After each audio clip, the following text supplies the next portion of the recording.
Hello मेरे प्यारे बच्चों, रोज़ मॉर्निंग में आपकी 10 बजे लाइव क्लास होती है, तो ज़रूर अटेंड किया करें। और लाइव क्लास में आपको कुछ क्वेश्चन आंसर है वो कराए जा रहे हैं, तो उन क्वेश्चन आंसर को ज़रूर देखा करें प्रैक्टिस सेट में। तो चलिए शुरू करते हैं आज की लाइव क्लास। जल्दी से सभी लोग लाइव आ जाएं।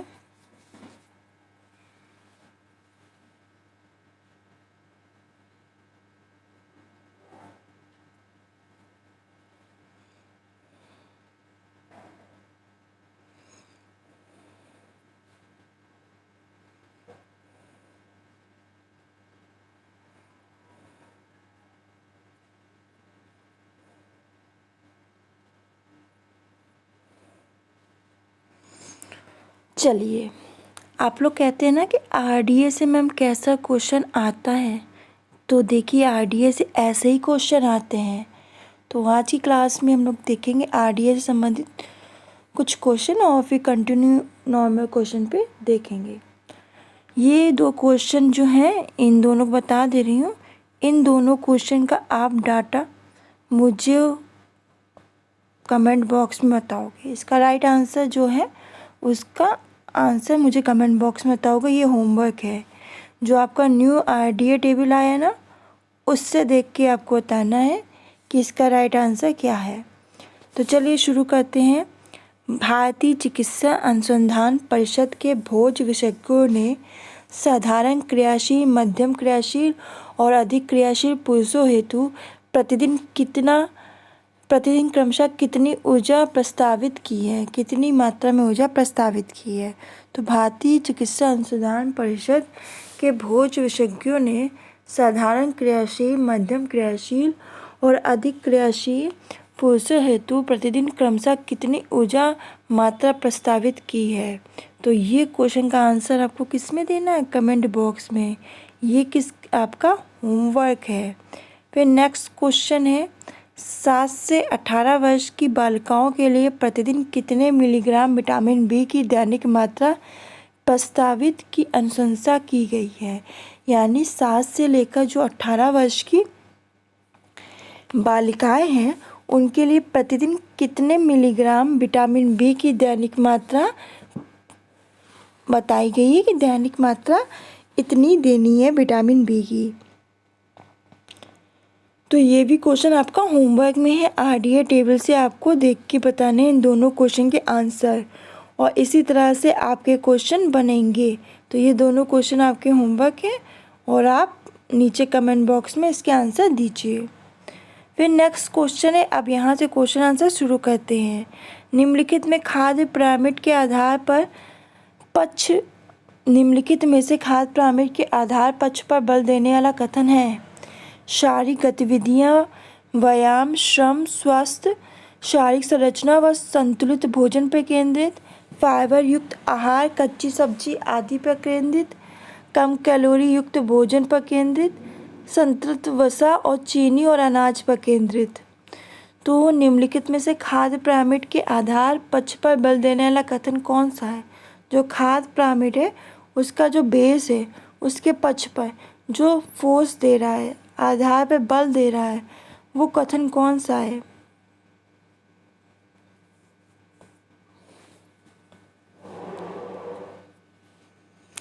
तो देखिए, शारीरिक गतिविधियां, व्यायाम, श्रम, स्वस्थ शारीरिक संरचना व संतुलित भोजन पर केंद्रित है। क्या हमारा खाद्य पिरामिड का आधार। फिर नेक्स्ट क्वेश्चन है, फल, साबुत अनाज, सब्जियां खाद्य पिरामिड के कौन से स्तर से संबंधित है? प्रथम, द्वितीय यानी दूसरा, तृतीय की चौथा। फल है, साबुत अनाज है, सब्जियां है, खाद्य पिरामिड के कौन से स्तर से संबंधित हैं? तो देखो, फल, साबुत अनाज, सब्जियां खाद्य पिरामिड के दूसरे स्तर से संबंधित हैं। फिर नेक्स्ट क्वेश्चन है आपका, खाद्य पिरामिड के अंतिम स्तर में आने वाला पदार्थ है। इम्पोर्टेंट है, यहाँ से क्वेश्चन आते हैं। खाद्य पिरामिड के अंतिम स्तर पर आने वाला पदार्थ है लाल मांस, दूध से बने पदार्थ, मछली की अनाज। तो देखो खाद्य पिरामिड का जो अंतिम स्तर है उस पे आने वाला पदार्थ आपका लाल मांस है। फिर नेक्स्ट क्वेश्चन आपके सामने है, कार्बोहाइड्रेट में कार्बन हाइड्रोजन ऑक्सीजन का अनुपात है। ये क्वेश्चन भी इम्पोर्टेंट है। तो कार्बोहाइड्रेट में हाइड्रोजन का ऑक्सीजन का कार्बन हाइड्रोजन ऑक्सीजन का अनुपात क्या है?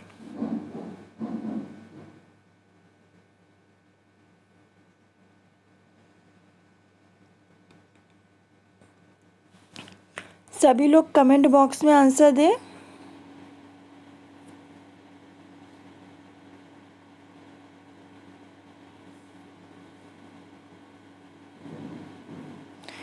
तो देखिए कार्बन में कार्बन हाइड्रोजन और ऑक्सीजन का अनुपात आपका 1:2:1, 1:2:1 ये अनुपात रहता है। फिर नेक्स्ट क्वेश्चन है आपका, हरी सब्जियां, साग भाजी, जड़दार सब्जियां, सूखे मेवे, शर्करा और वसा हमारे शरीर को क्या कहते हैं? सहारा प्रदान करते हैं, दुर्बल बनाते हैं, शक्ति प्रदान करते हैं, आकर्षण व शक्ति प्रदान करते हैं। जो हरी सब्जी है, साग भाजी है, जड़दार सब्जियां हैं, सूखे मेवे हैं, आपकी शर्करा है और वसा हमारे शरीर को क्या प्रदान करते हैं?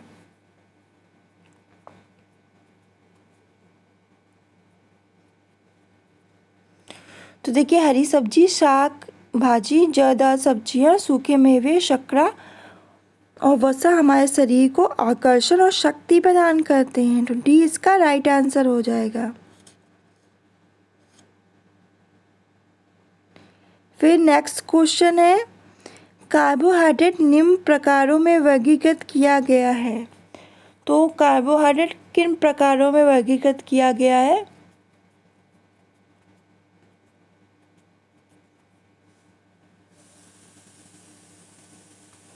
ये क्वेश्चन इंपॉर्टेंट है और पेपर में पूछा भी जाता है, तो इंपॉर्टेंट क्वेश्चन में निशान लगा लेना। कार्बोहाइड्रेट निम्नलिखित प्रकारों में वर्गीकृत किया गया है।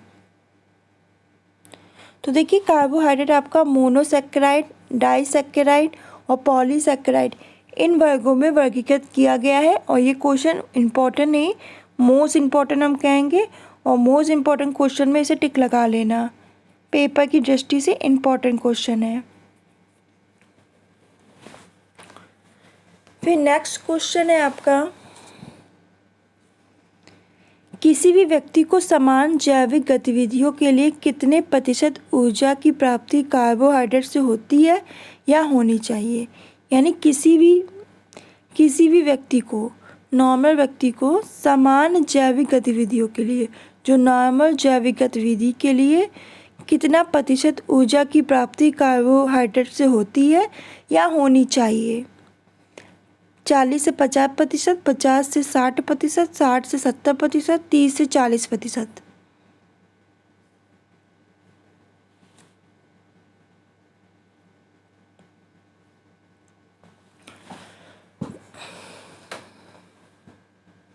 सभी लोग कमेंट बॉक्स में आंसर दिया करें क्वेश्चन का। जल्दी से आंसर दे इस क्वेश्चन का।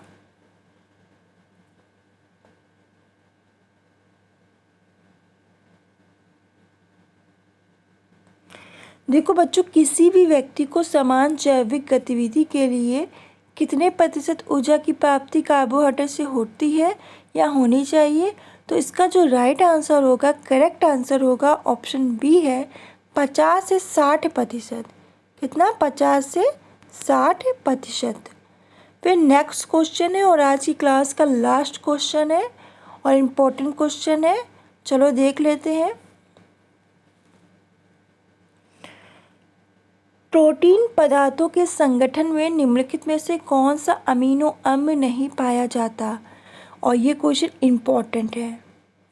प्रोटीन पदार्थों के संगठन में निम्नलिखित में से कौन सा अमीनो अम्ल नहीं पाया जाता?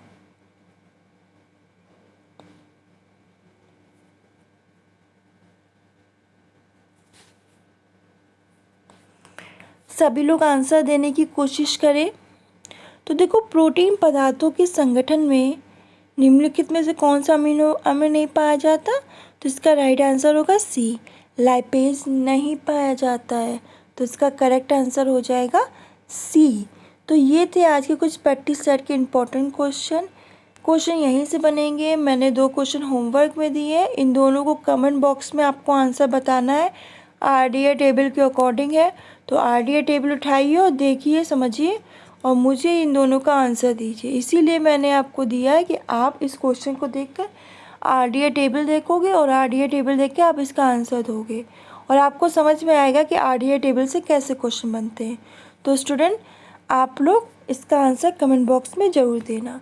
तो आज के लिए बस इतना ही। मिलते हैं कल की नेक्स्ट क्लास में मॉर्निंग में 10 बजे। वीडियो को लाइक करना, शेयर करना और चैनल को सब्सक्राइब कर लेना, जिससे आपको मेरी क्लास की नोटिफिकेशन मिल जाएगी। धन्यवाद।